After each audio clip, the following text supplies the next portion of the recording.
Vamos estar aqui ao nosso lado com o pastor Daniel Vieira, né? Pastor Daniel Vieira. Nós vamos ter uma conversa especial com ele e vamos estar falando sobre um tema maravilhoso e também muito importante, principalmente em nossa esfera pentecostal, não é isso? O tema é o batismo com o Espírito Santo, não é isso, pastor? Antes de tudo, pastor, eu quero agradecer a oportunidade de estar entrevistando ao Senhor, né? E de o Senhor estar aqui conosco. O pastor Daniel é o pastor da Assembleia de Deus Cia de Seta, lá em Imperatriz, não é isso? Imperatriz, no Maranhão. No Maranhão. E, pastor, eu quero que você, rapidinho aqui antes, falasse a respeito como é que é a obra lá em Imperatriz, há quanto tempo o senhor está lá pastoreando e quando foi também que o senhor sentiu esse chamado para pastorear e conduzir o povo de Deus ao seu reino.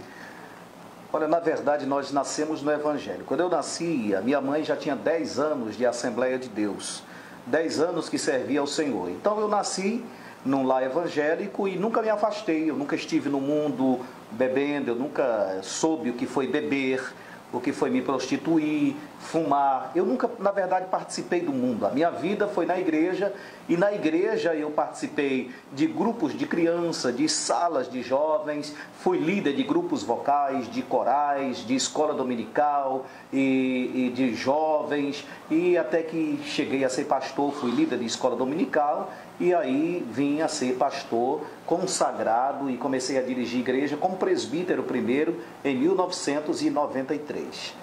Em 1993 começamos a dirigir a nossa primeira congregação em Imperatriz. E aí dirigimos algumas igrejas, algumas congregações, passamos a presidir campos, dirigimos Vila Nova dos Martírios por um ano, ficamos 9 anos em Porto Franco e então a gente deixou a convenção que estávamos, entregamos a igreja para a convenção e viemos para a cidade de Imperatriz abraçar um novo projeto que foi a reinstalação das Assembleias de Deus do Seta no Maranhão. Maravilha, então você acompanhou aqui um resumo rápido dessa trajetória do pastor Daniel Vieira. Também o pastor Daniel tem um canal no YouTube, não é isso, pastor? A DC Cia de Seta começou agora com um canal no YouTube, começando, né? Agora. E aí lá a gente divulga algumas coisas, mas está tudo no início, né? Nem colocamos porque nós estamos pretendendo colocar a programação ao vivo dos nossos cultos na igreja, em Imperatriz, mas estamos com um projeto de reforma da igreja para depois, então, a gente começar a transmissão ao vivo dos cultos da igreja através desse canal. E também, meus amados, eu até me sinto assim, honrado e ao mesmo tempo mais do que nervoso, né? Porque estou ao lado aqui do pastor Daniel Vieira e ele também foi um dos pioneiros do televangelismo ali na região do Maranhão, não foi isso, pastor? Olha, em televisão nós fomos o primeiro a fazer um programa de televisão da Assembleia de Deus. Nós começamos um programa de televisão ali no ano de 97. Então, até 97, a igreja era muito criteriosa com respeito a essa questão televisão, não se abria muito, até proibia alguns pastores crentes de possuírem televisão. E, no entanto, a gente foi fazer um programa de televisão na Band já no ano de 97. Então, já dá aí o quê? 22 anos. Olha só, e algo assim que eu acabo olhando nessa coincidência é de que eu também comecei pela Band, né? E depois estamos agora aqui na SBT Tailândia HD, na cidade de Tailândia. E pastor... E praticamente da sua idade, você começou com quantos anos de idade? Bom, hoje eu estou com 27 anos, eu comecei com 26. Eu comecei com 26 também. Maravilha, que bênção. Com 26 anos. Aí fui para a Band, depois vim para a SBT, já fiz CNT, já fiz Rede Boas Novas, Record News e tantas TVs a gente...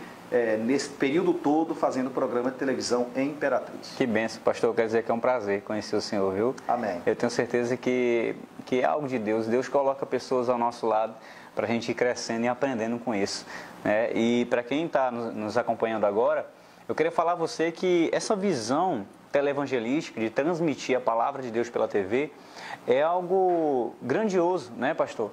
Porque a gente consegue levar o evangelho de um só lugar para vários lugares. E o nosso desejo, na verdade, né, pastor, pelo menos o nosso sonho e visão é mundial, né? Conseguimos alcançar o máximo de pessoas a qual Deus quer que nós alcançamos com a palavra. Tem pessoas que Deus usa de diferentes formas. É isso aí. Existem pessoas que Deus usa ele saindo na rua, distribuindo um folheto, falando de Jesus. Mas eu nunca fui muito esse evangelista, assim, do corpo a corpo. Deus sempre me deu graça na questão ou púlpito, ou TV, ou rádio, né? Fizemos rádio há muito tempo. Então, Deus me deu, a minha chamada foi essa, de usar esse meio de comunicação. Inclusive, quando eu fiz o meu curso de bacharel em teologia, a minha monografia na época foi a importância da televisão para a divulgação do Evangelho. Olha só, e assim, naquela época, parece que para a igreja a gente tinha um certo receio com a TV, né?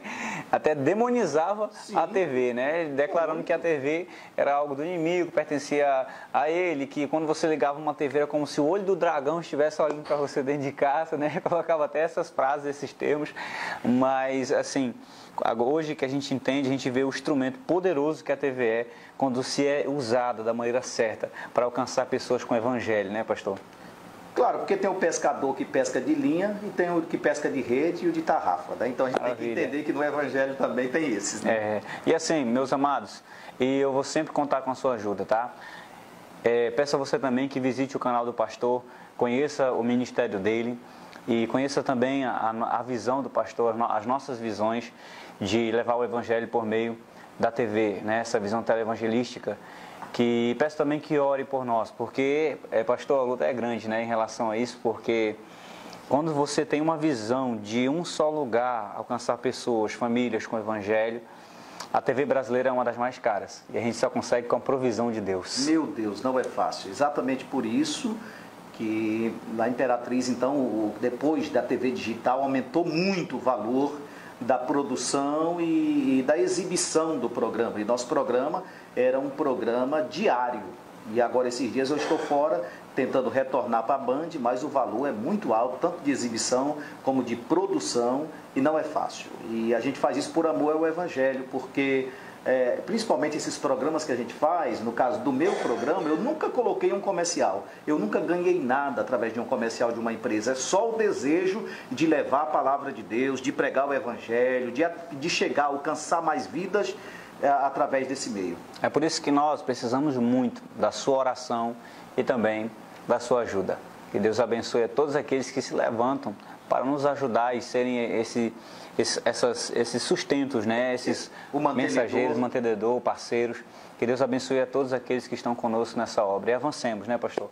Em nome de Jesus, levando esperança aos lares, onde quer que a gente possa ser soprado pela palavra de Deus, né? Então, olha só, gente, nós vamos começar a falar agora sobre o nosso tema, né, pastor?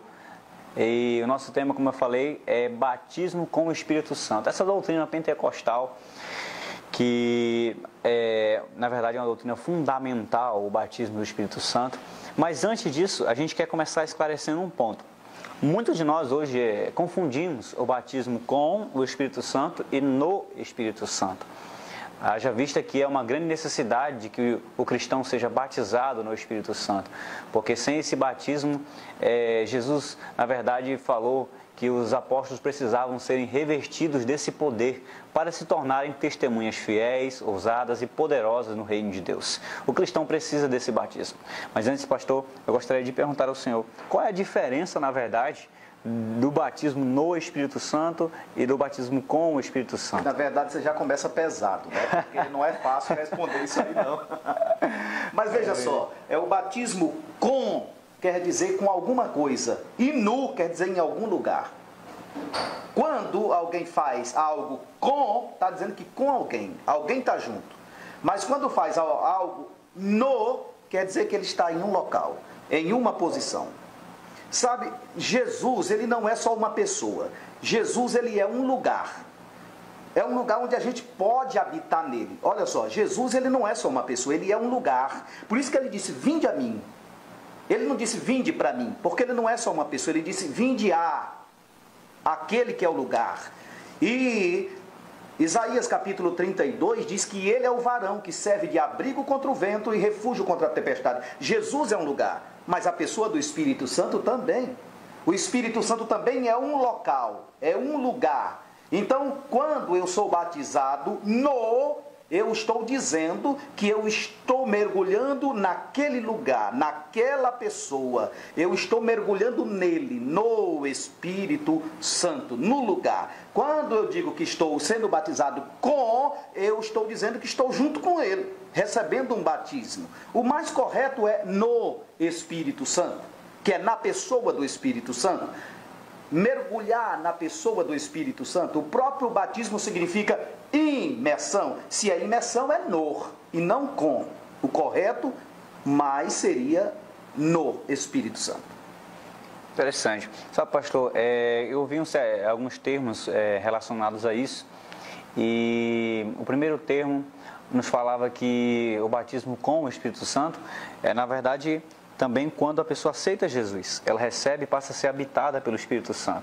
E o batismo no Espírito Santo é quando ela recebe esse revestimento, né, de poder do Espírito Santo para se tornar essa testemunha. E boa explicação, porque quando alguém aceita Jesus, ele está aceitando a Jesus e é uma espécie de batismo. Lá em Romanos capítulo de número 6, diz que nós somos batizados com Cristo na forma do seu sofrimento. E então assim, quando nós entregamos a nossa vida a Cristo Jesus, eu estou dizendo que nós estamos indo em um lugar, o Espírito Santo está conosco, porque Ele nos convenceu. Então Ele está junto. Então o batismo com o Espírito Santo é junto com Ele na aceitação de Cristo. Maravilha. Olha, pessoal, nós vamos aqui, eu sei que aí foi só um pontinho, né, para deixar você já um pouco com sede, né, do que nós estamos falando aqui. Ainda tem muita coisa ainda relacionada a essa doutrina do batismo no Espírito Santo. Pastor, vamos continuar então?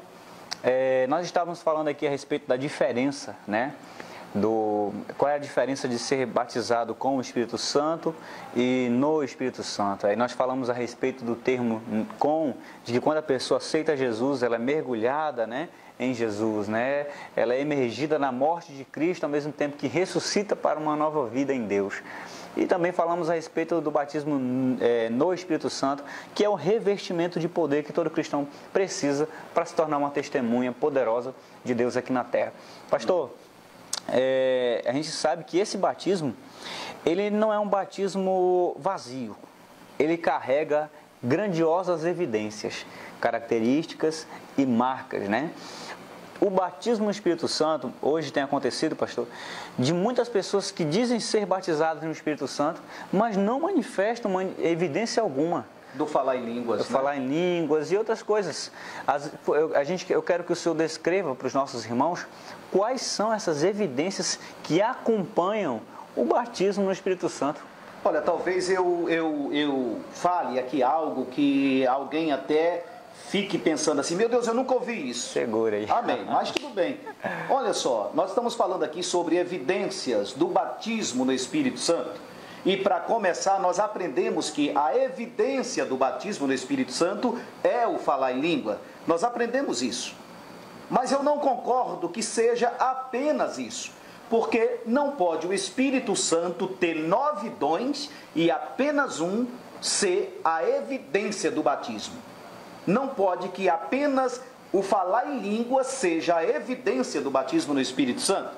Eu creio que existem pessoas que são batizadas no Espírito Santo sem nunca ter falado em língua estranha, sem nunca ter falado em línguas. Então isso quebra um pouco aquilo que a gente ouviu falar durante muito tempo. Mas por que isso, pastor? Porque eu estou te dizendo que o Espírito Santo ele possui 9 dons.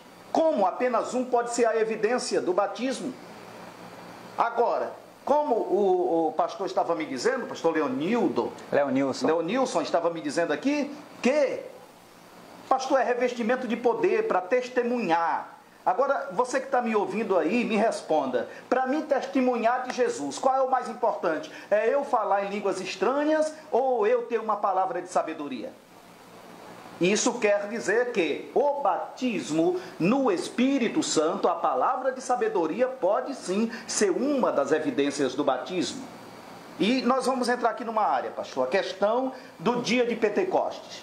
O dia de Pentecostes, que está escrito em Atos, capítulo de número 2, está dizendo sobre a descida do Espírito Santo. O dia que o Espírito Santo chegou e veio nessa terra. Olha só, quando ele veio, estava ali apóstolos e discípulos. Apóstolos eram os 12, que agora só seriam 11. Apóstolos seriam 11. Discípulos seriam todos aqueles que seguiam os ensinamentos de Jesus. Então, eles todos estavam reunidos em um mesmo lugar. E de repente, eles ouviram um som, como de um vento, e o Espírito Santo veio. O que foi que aconteceu lá?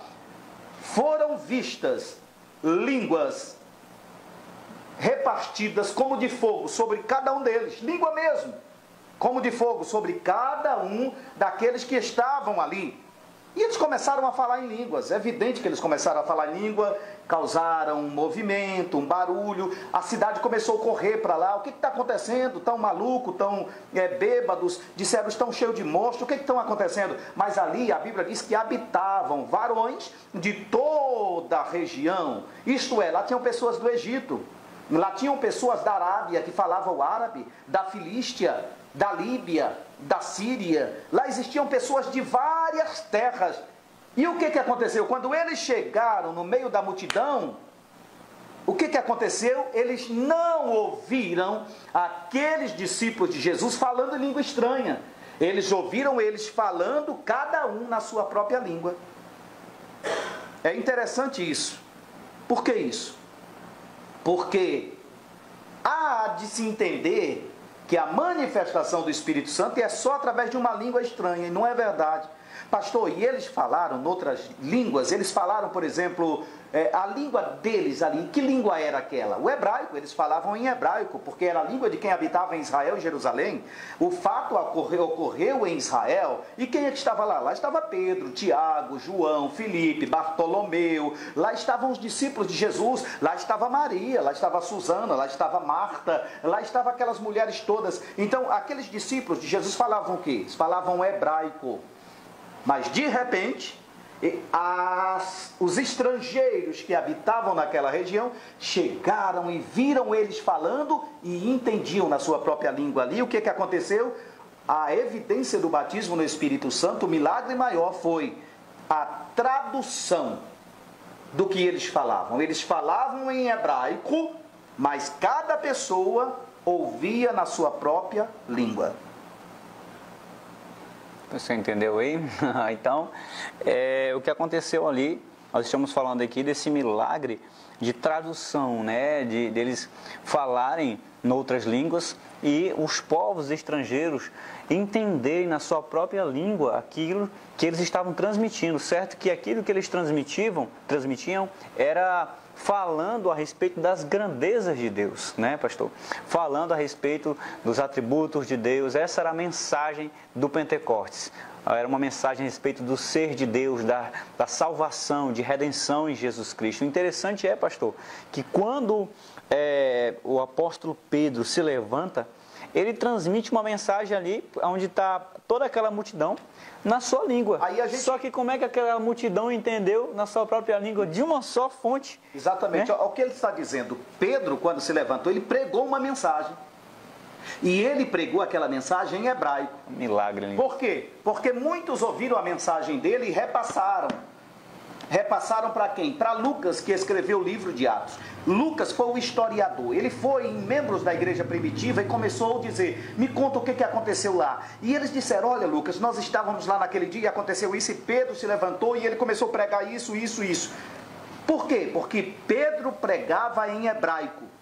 Mas qual foi o milagre? É que os estrangeiros que estavam ali ouviam na sua própria voz. Quando Pedro pregava em hebraico, havia uma tradução simultânea do que ele pregava. Por esta razão, quando ele fez o convite, 3.000 pessoas aceitaram a Jesus. Como que eles aceitariam se eles não entendessem o que ele estava falando?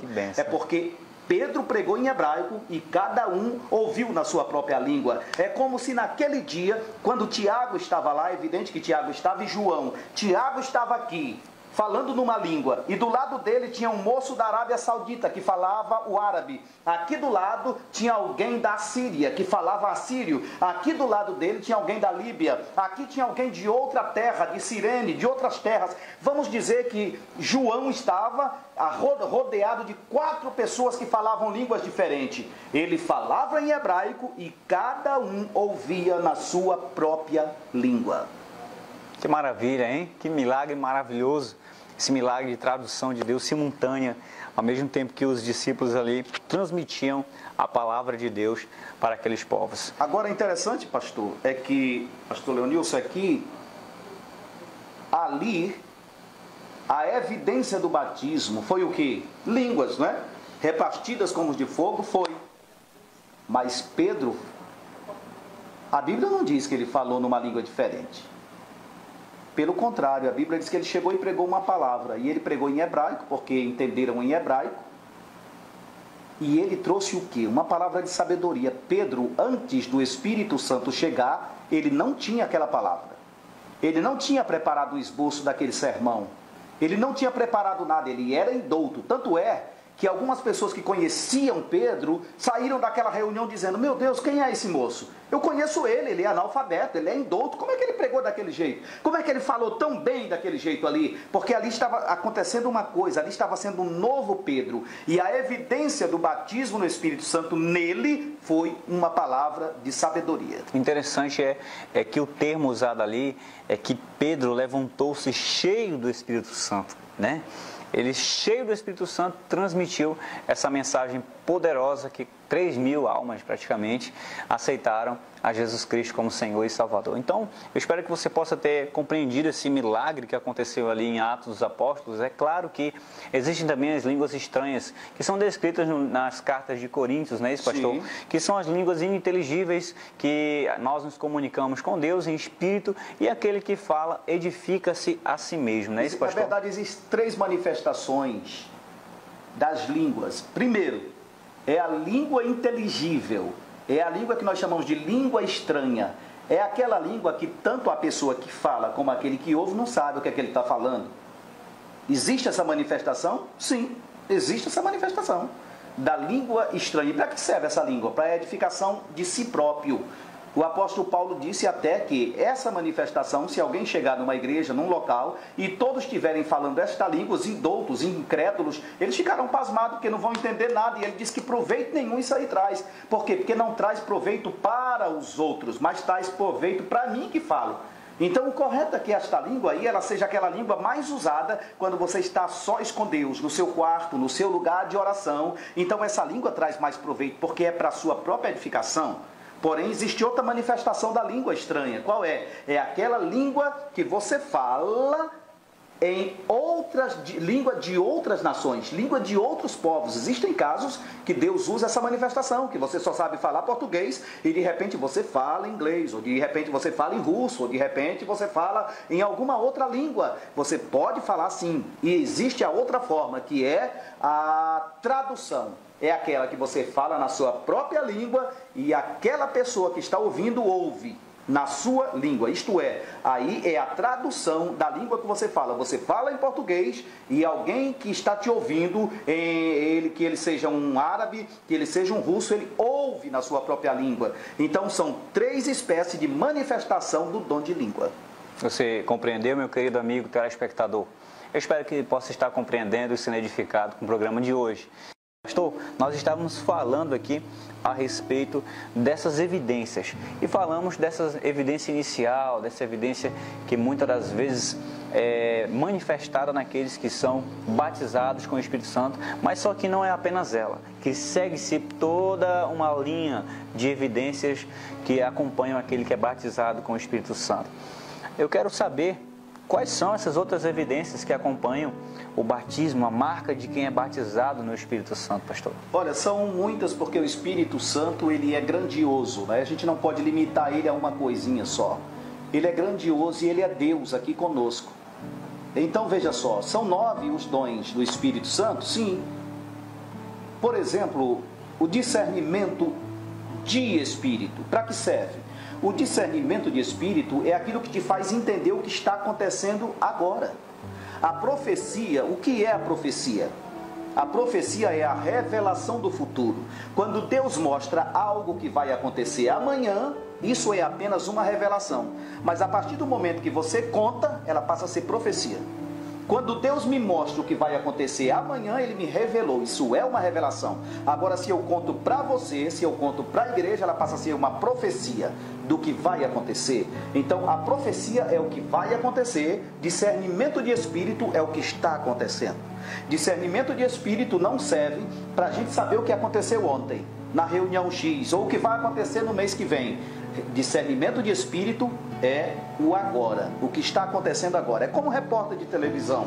Repórter de televisão, ele só dá notícia depois que ela acontece. Só depois que acontece, então, ele passa o que aconteceu. Isso aí é como alguém que teve uma revelação e conta ela.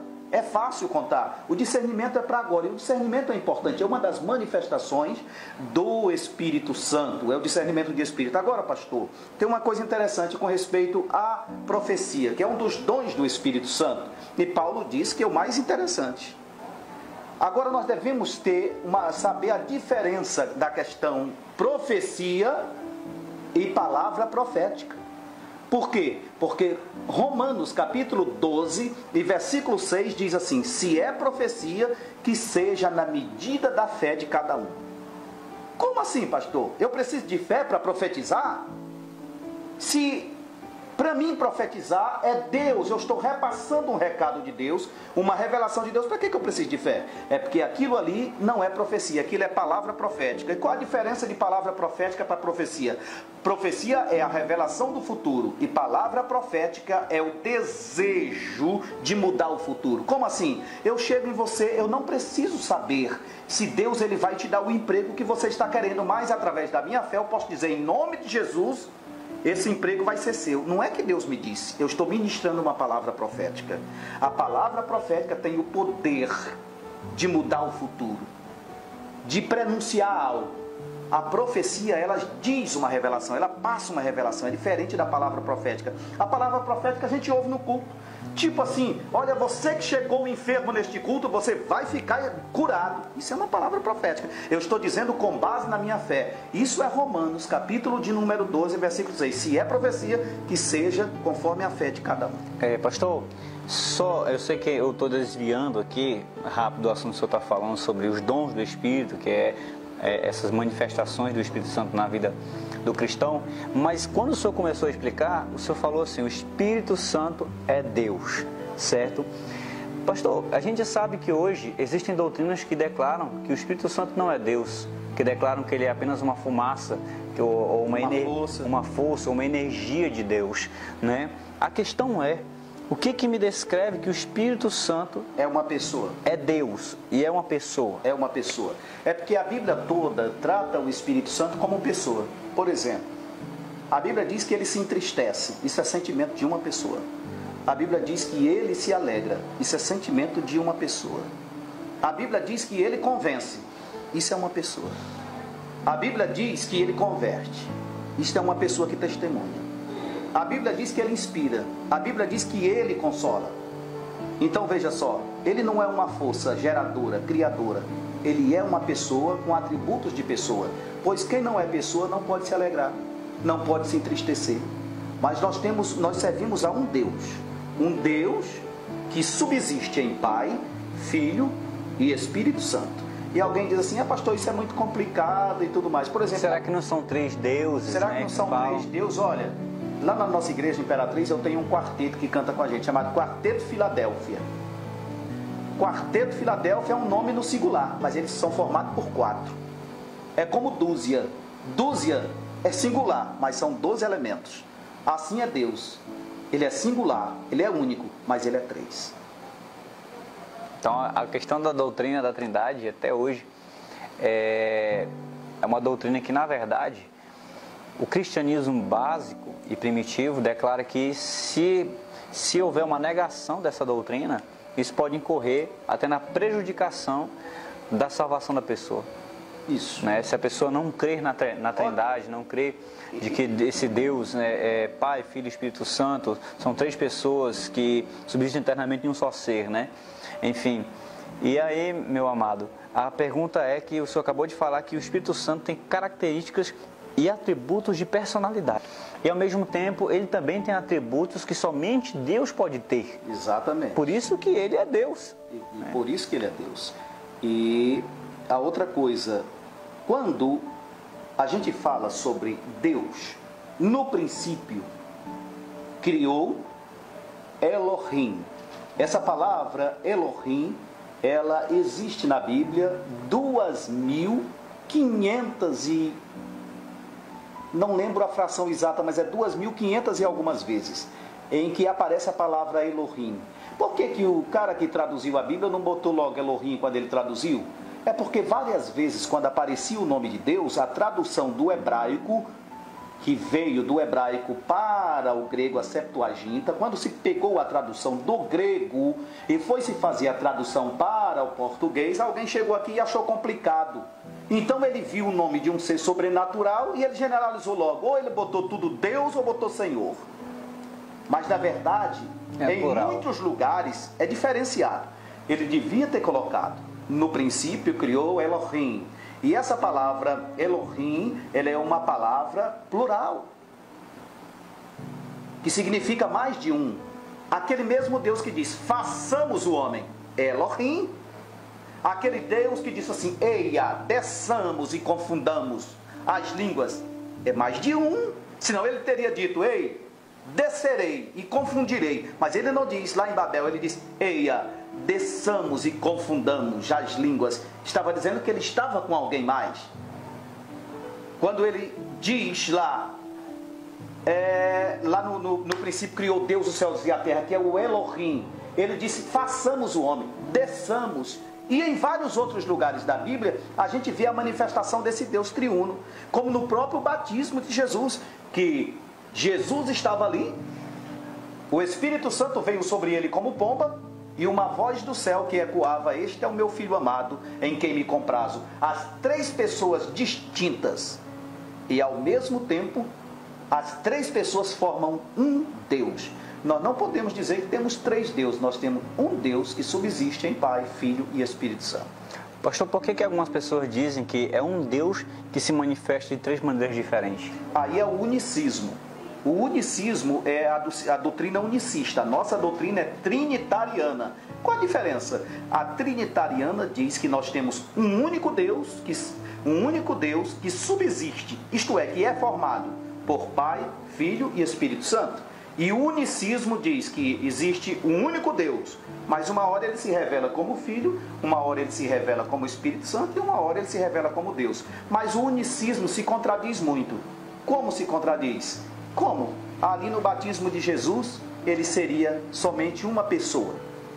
Fica difícil, de um fala de cima, um desce sobre o outro que está ali. Então o unicismo morre aí e em tantos outros lugares. Como então será que Deus estava falando para ele mesmo? Porque o próprio João chegou a dizer que três são os que testificam no céu. Pronto. O Pai, a Palavra e o Espírito. Pastor, mas aqui, voltando ao nosso assunto sobre o batismo e as evidências do batismo no Espírito Santo, a gente sabe que quando Jesus falou para os discípulos serem batizados, Jesus disse que eles seriam revestidos de poder, né? Ou seja, é como se fossem equipados para um ofício, né? Para uma grande obra, para realizarem essa obra com graça, poder, ousadia, enfim, com todos os equipamentos que o Espírito Santo garante ao cristão. E aí a gente sabe que esses dons que acompanham o cristão, vai aí os dons de cura, né? Fé, enfim, todos os outros dons, e também concernente ao fruto do Espírito, que é a grande evidência também de uma pessoa cheia do Espírito Santo, né, pastor? Com certeza, e com respeito, eu estou aqui hoje vestido com essa camisa, mas se eu quiser ficar revestido, eu boto aqui um blazer por cima, um paletó. Você entendeu qual é o que significa ser revestido? Quando você chega a Deus, você já é vestido pelo Senhor, mas revestido é quando você recebe algo mais, que é o batismo no Espírito Santo. Aí ele te reveste com algo mais, que é o falar em línguas, o dom da profecia, os dons de cura, palavra de sabedoria, discernimento de espírito, ciência. Ele pega e te reveste, te dá algo mais. E quando você tem esse Espírito Santo, como é que eu sei que você tem? Pelos frutos que estão escritos em Gálatas. Eu tenho que saber se você tem frutos do Espírito Santo, mansidão, a temperança. Eu quero saber se você tem, então é um sinal de que você tem se você tiver os frutos. É verdade. E eu sei que a gente tem só 5 minutos, Vinícius, mas nós vamos passar um pouquinho, viu? Aí uns 10 minutos a mais. Porque a câmera está descarregando aí. Tá, mas vamos até o final aí, tá? Pastor, uma questão interessante que nós estamos falando aqui sobre dons, né? Nós sabemos hoje que há uma doutrina no meio cristão conhecida como cessacionismo, onde acredita-se que os dons eram atribuídos apenas aos apóstolos e que hoje o Espírito Santo não não manifesta mais, não dá mais ou distribui esses dons à igreja cristã, como se esses dons tivessem cessado. Isso. Como pode haver base bíblica para esse cessacionismo e como nós podemos ter a base, enfim, para entendermos que os dons não cessaram, que são evidentes até hoje? Jesus disse, esses sinais seguirão aos que crerem. Ele queria dizer assim, que todos que crescem. Ele não disse que alguns, ou então só esse. Jesus disse que esses sinais seguirão aos que crerem. Em meu nome falarão novas línguas. Isso é um dom do Espírito Santo. E ele disse que isso aí era para todos que creram. Que viriam a crer. Não era só para aqueles. Joel, capítulo de número 2, versículo 28, o profeta profetizou muito antes de acontecer o dia de Pentecostes. Ele disse que depois derramarei do meu Espírito sobre toda a carne. Vossos filhos e vossas filhas profetizarão. Vossos velhos terão sonhos, né? E vossos jovens terão visões. Ele estava prenunciando o que o Espírito Santo ia fazer.